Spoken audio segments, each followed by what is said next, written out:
That I'm just dialed. I pay attention to my craft, and I'm executing at a high pace.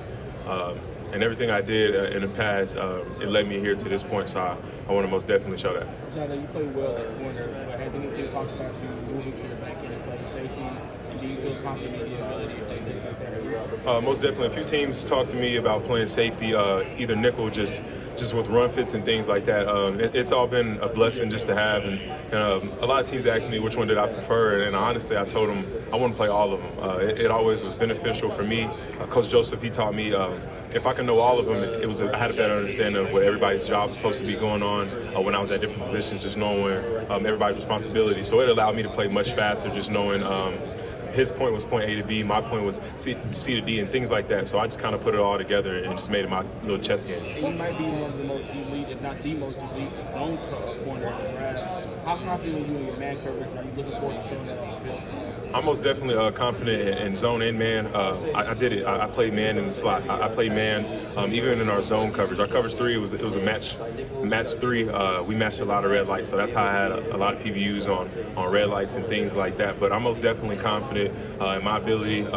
I'm the most efficient and the most consistent DB in just playing all 4 roles. I played dime, corner, safety, and nickel. So just having that in my bag and knowing I can be moved around in adjustment and just to benefit anybody else's team, I know that'll help. And the way of the league too, it's gone towards more of like the positionless DB because of the fact that defensive coordinators are constantly trying to disguise things. How much does that give you a leg up in that department? I mean that's perfect just for this class. This class, it has a heck of a ball players, heck of DBs, and they do a lot of great things, and I do a lot of great things myself. I just think for myself, I'm more versatile than anybody in this draft class this year, and I know it'll help with a lot of defense. I like watching McDuffie, how he gets moved around just from corner to nickel and things like that, and just being able to do that.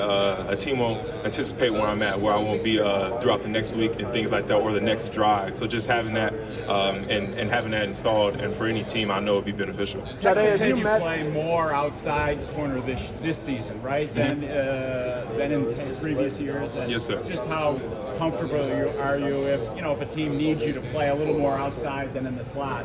You'd be okay with it. Again, me just knowing and understanding all the positions, it helps me. It benefits me. It helps me just to be able out there to communicate with other people, to understand the route concepts, to understand what's the stress when I'm in slot, what's the stress when I'm in corner. So when I just kind of put those 2 worlds together, I could all put it into my chess piece. But I'm most definitely comfortable playing outside, safety, or in the slot.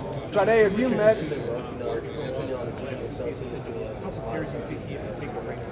I think Arch, just sky's the limits for that, man. He gets a lot of pressure on him just from his background and where he comes from, but he's the most humblest kid I've ever been around. I never even told this story. I think second week he was there.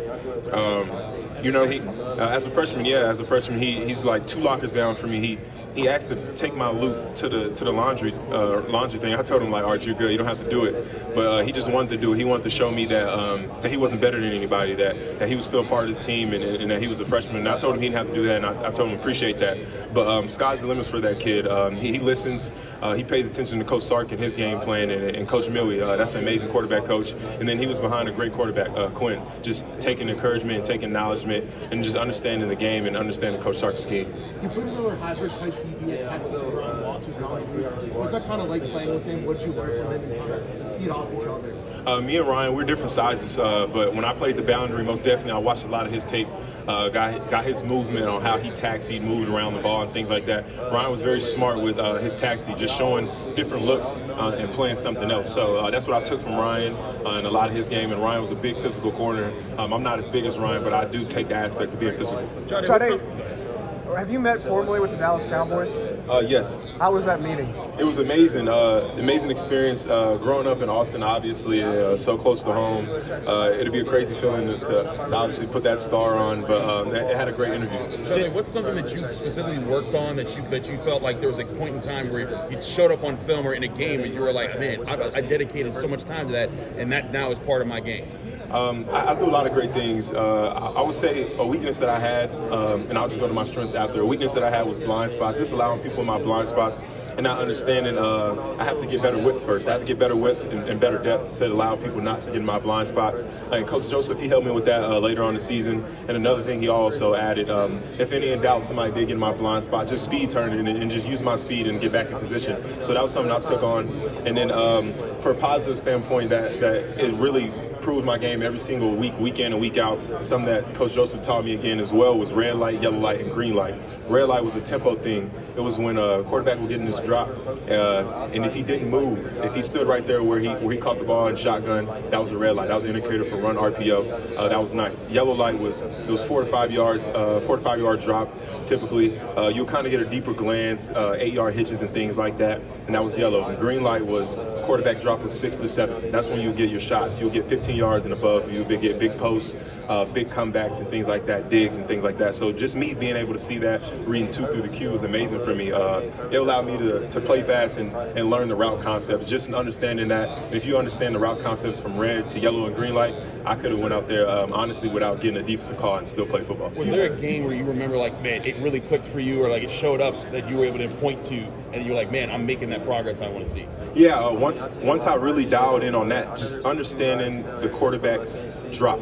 You know, every quarterback, they have to have the same drop. A quarterback's not going to throw a big post with just standing there as soon as he catches in the shotgun. It doesn't work like that. He has to get a drop. He has to get back, obviously, to be able to get ready to release that ball to the post. So just understanding that, and then understanding a lot of things with the O-line. Was it hi-hat? Were they trying to break the glass? Understanding if they were trying to break the glass, it was run RPO and things like that. So me just kind of playing the simplest things in my head when the play would start, it kind of made me be efficient throughout the play. Have you met with the Steelers yet?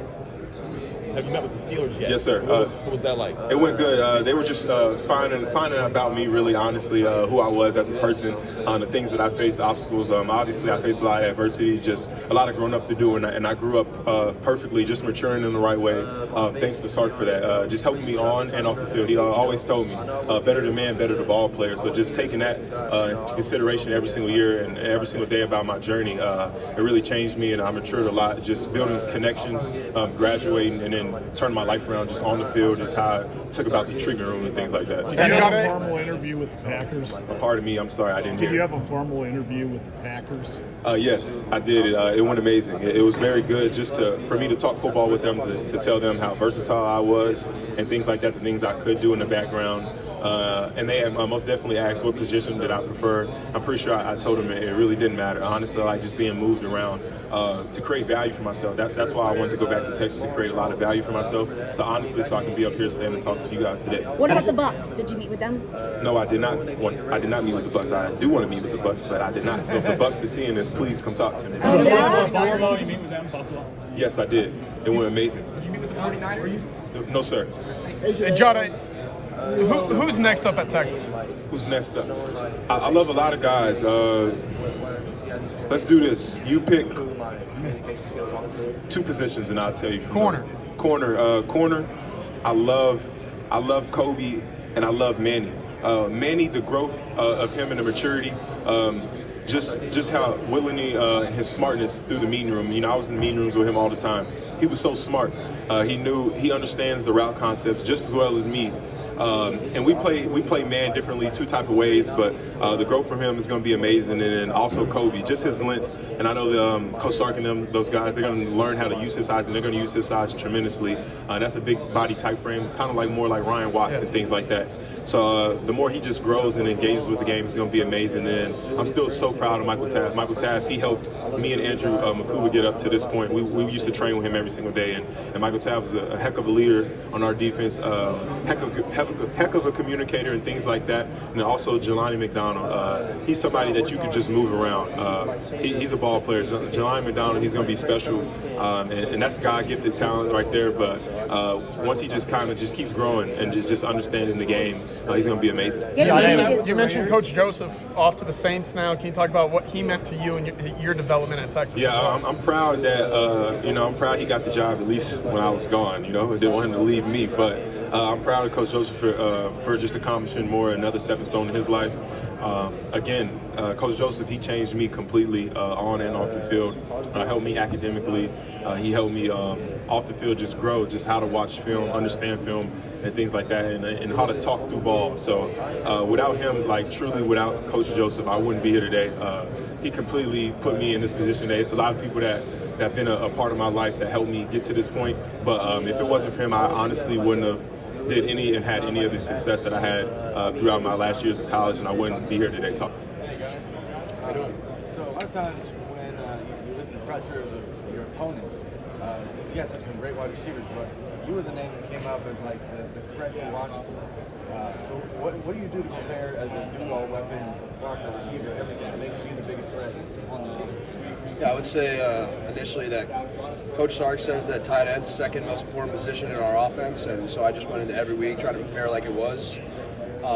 Especially when I wasn't in that tight end role, I went into every week preparing like I was. My sophomore, junior year, obviously I was behind a very good and talented JT Sanders, the Panthers now obviously, and I think I got my way of preparation, my will to prepare like the starter. Just seeing how he went through the whole process, I think I learned a lot from him. Gunnar, how did Cherry Creek and Dave Logan help prepare you to get to this point right now? Yeah, obviously playing at a school like Cherry Creek under a legendary coach like Coach Dave Logan, Coach Betty, obviously really helped me in the blocking game. Playing in an offense really got me ready for college football.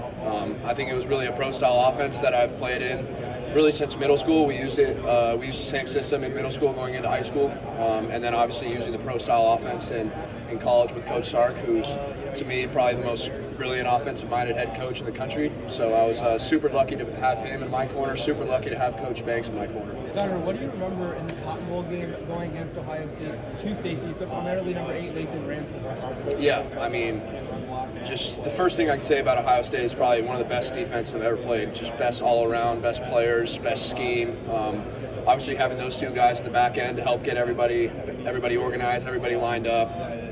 What Lathan can do, obviously in the run game, come and fill. That was the first thing that kind of stuck out to me when we were preparing for him, is just his will to come and fill his gap and lay the boom on you. Really, he wasn't afraid to hit anybody, and it was the same with Caleb Downs. So, we tried our best to prepare for them, but in the end, they were just, I think we got a little bit out-schemed and, just did what we could, but really heck of a player right in the back end. Gunnar, when have you seen Art? Have you met formally with the Dallas Cowboys? I have not met formally with the Dallas Cowboys. Are you wanting to at some point? I'll meet with anybody who wants to meet with me, absolutely. But I'm just really enjoying this process. Super cool to be here. Super grateful for the teams that have taken the time to talk to me, both formally and informally. Gunnar, how much have you seen Arch grow the 2 years that he's been in Texas, and how prepared is he to take the reins from Quinn? Yeah, to be honest with you, I think he's going to live up to the hype. Absolutely. He's one of my good buddies off the field, and just coming with what he's come through his whole life has been football. So when he really has a chance to open up off the field, I think he turns a lot of people's heads. He's not what a lot of people expect him to be. He's very open if he gets comfortable around you. So on the field, I know he's really fallen into that leadership role as he needs to be. I know a lot of the guys are really pulling for him and super excited to play alongside of him. At this time last year, people were wondering, who was going to step in for JT Sanders, and of course you come in and have a big year now. People are kind of wondering the same thing about who's next up at tight end. Can you tell us what you think about Jordan Washington, Spencer Shannon, Will Randall, those guys, and kind of who's next at tight end? Yeah, I've talked to a lot of them. I really just think the process at the University of Texas is second to none. The development phase of it, Coach Sark knows how to develop players. I think I'm a walking example of that. There's other guys that are walking examples of that. Barron Sorrell, Alfred Collins, guys that waited their turn, and then as soon as they were put into the moment, obviously shined. But I think something that Coach Sark does very well is have trust in his players, and then allows his players to have trust in him. He throws us in the fire from a young age. I played all 4 years at the University of Texas. Guys like Barron played all 4 years at the University of Texas. So having that develop phase at the University of Texas, I think that's what's allowing them to have more numbers of guys going to the combine every year, more guys getting drafted, just more guys getting fully developed and playing to their full potential. Gunnar, when you look at guys, other tight ends in the NFL, you look at a guy like Brock Bowers, what he did his first year. How much you watch someone like that? What are some things that you pick up from him moving forward? Yeah, absolutely. I mean, guys like Brock are truly changing the landscape of what a tight end can do and what a tight end is going to continue to do in the National Football League. Guys like George Kittle, Travis Kelce, TJ Hawkinson, guys like that. Obviously Jake Ferguson with the Cowboys. I try to take a lot of things from each one of those guys' games. I like to try to be the best balanced tight end that I could possibly be, because I think that every guy that I just named is one heck of a balanced tight end, as well as really every tight end one around the league. Most tight end twos, I think they can do a little bit of everything well. Do you see yourself doing some of the similar things as Brock on the next level? Yeah, absolutely. I would love to take some things from Brock's game, obviously, winning the Mackey multiple years and, having his historic run at Georgia, and then obviously what he did last season in the Raiders. Obviously that's a perfect world situation for any tight end coming out of this class. But, I've been in this role before. I've been, going into a year where, it might be my time to shine, might not. So I kind of look at it as a, go in and get your opportunity, take your opportunity kind of thing. Gunnar, did you meet with the Broncos by any chance? I did. I formally met with Denver, yes, sir. How was that like for you? Did you grow up a Broncos fan? I did, yeah. I did grow up a Broncos fan. Obviously, I was, 20-minute drive from downtown Denver. Grew up going to a lot of games. Grew up going to Dove Valley for some, camp practices. So it was definitely a dream come true. But I would say that every team that I met with formally, the chemistry was absolutely there, and felt super comfortable from the jump. Who were those teams? I met with 7 teams formally. 7? Yes, sir. Who were those teams? Do you know them? I met with Los Angeles Rams, the Denver Broncos, Philadelphia Eagles, Cincinnati Bengals, Tampa Bay Buccaneers, Chicago Bears, and the New York Jets. Do you plan on doing all your drills? You can hold anything off for pro day? Yeah, I plan on doing mostly everything. I'll see how I feel, kind of when the workout comes, when it comes time, but very comfortable with what I'm putting up in the preparation aspect. I think one of the reasons I went and trained in Nashville with Jeremy Holt was, my agent represents a lot of these, big-time NFL guys, and they've all gone through the same process down in Nashville. The reason I went down to Nashville wasn't, obviously to run a perfect 40. It wasn't to run a perfect broad. It wasn't, obviously to run a perfect 3-cone. It was to really learn the tight end position. And we had mentors down there like Jordan Matthews, who's with the Carolina Panthers, who's going into his 12th year in the National Football League, and he's taught me and the rest of us some great techniques on the recovery aspect, how to keep your body going, because ultimately your best ability is your availability, especially in a league like the National Football League. So using some of those techniques to help my body relax a little bit, some of the nagging things from the season going away. So feel great, super excited. Do you prefer Drew or Andrew? Drew. I'm curious. Quandary Diggs is always around the program, it seems like, and you guys got some positional similarities. I'm just wondering, what kind of impact has maybe he had through your college career? He done came through about there a couple times, but I look at him like as a big brother. I kind of go to him for advice. He come to me whenever he got some some nuggets to give me to help my game or whatever situation I'm in. So he kind of like I look at him like a big brother, and he helped me. How have you seen your versatility expand over your college career? And I guess where have you been most proud of your growth as a football player? Say that one more time. Where have you been most proud of your growth as a football player as your versatility has kind of expanded through your college career?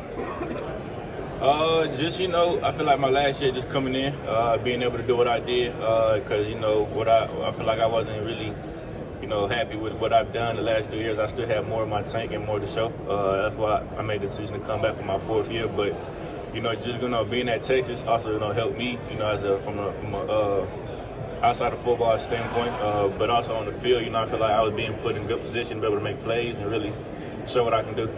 What are you hoping to prove this week? I'm hoping to prove that to myself, really, but also prove to everybody that I'm the best safety in this draft. For sure, and I know guys come up here, and say that, but I actually believe it and mean it. Have you met with the Buccaneers this week? No, I haven't met with the Bucs this week. What teams have you met with? I've met with Philly. I've met with 49ers, Jacksonville, the Bills. I've met with Houston, Detroit. It was a couple more, but I think that was what I'm talking about. Anything stand out about any of those meetings? All the meetings went great. I had great conversations with the coaches and all of them. So everything was good.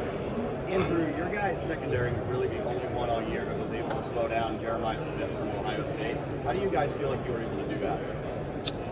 It was just, going out the game plan. We knew what kind of player he was. Obviously, he's a good player, and what kind of a threat he was, a deep threat he was. So, I feel like our game plan, what our coach had together, what we had put together that week, we executed our game plan, by stopping him. I didn't think he really did much that game. So, we executed our game plan. That's what we wanted to do coming in. What stood out about him this one playing against him? His speed, size, and what he can do down the field.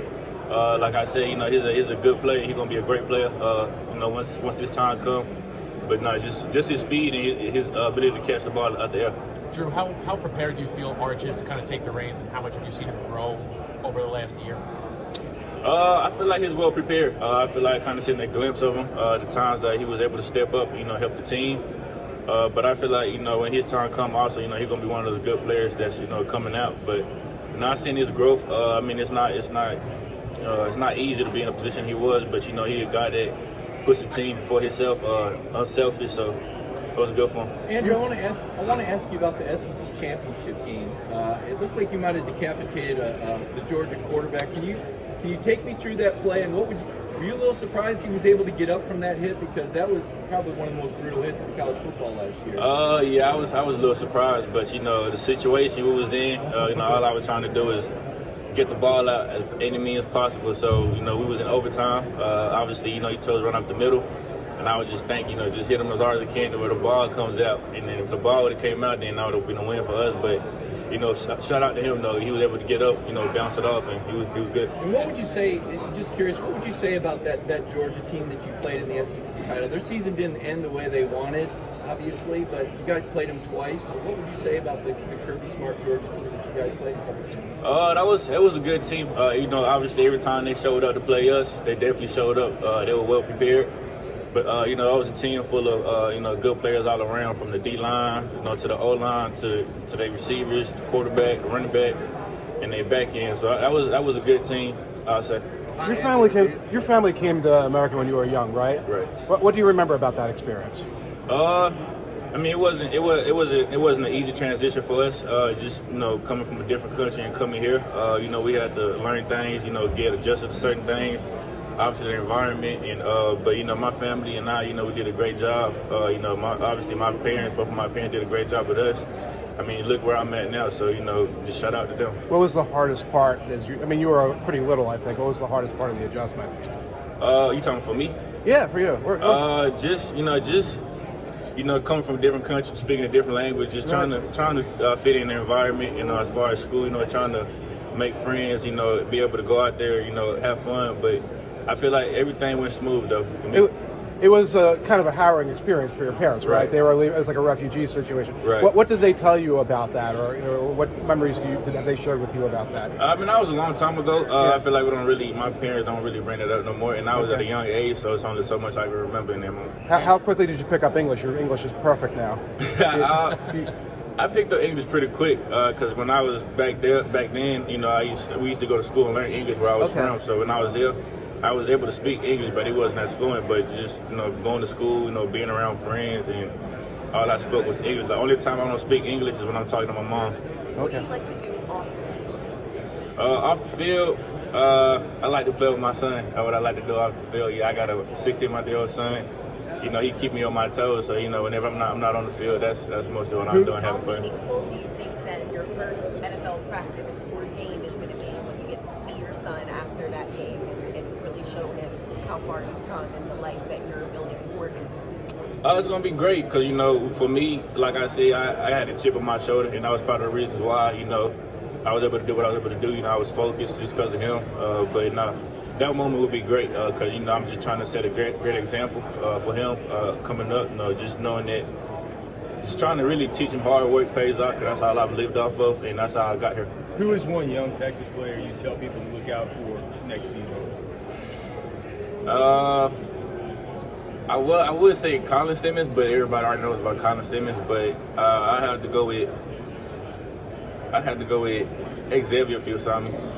So what about Phil Smith? What have you seen in him, and what do you like about his game? He's just natural. I mean, he's just a full-out player. I mean, you look at him, you look the parts from everybody. Like when he came in as a freshman, you would think he'd been in college for 4 years. So you know, he just stands out. His physicality and you know his willingness to learn and soak in a lot of information.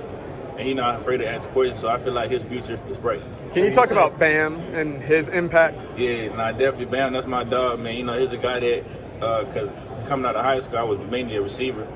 You know, and again with Bam, you know, he had a huge impact on me and how I got here. To be honest with you, you know, he a person that poured into me, took his time out, his day and his time to, you know, kind of guide me through this process because he done been here before, and a guy that, speaking on the football standpoint, as far as like my technique and you know what I do and what I'm able to do on the field, you know, I give a lot of credit to Bam because he's part of the reason why I'm able to do what I'm able to do now. He's a player's coach. You know, he builds relationships with everybody in his room. He's a great coach. He gets you prepared, and like mentally, he's always there for you. So he's gonna have them boys ready to go at Texas. Is there any one thing that sticks with you that you would always pound in your head? With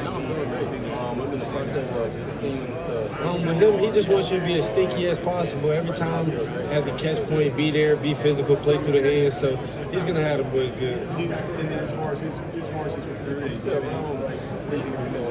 years old. He's a good recruiter. He builds relationships, so everybody's gonna like him.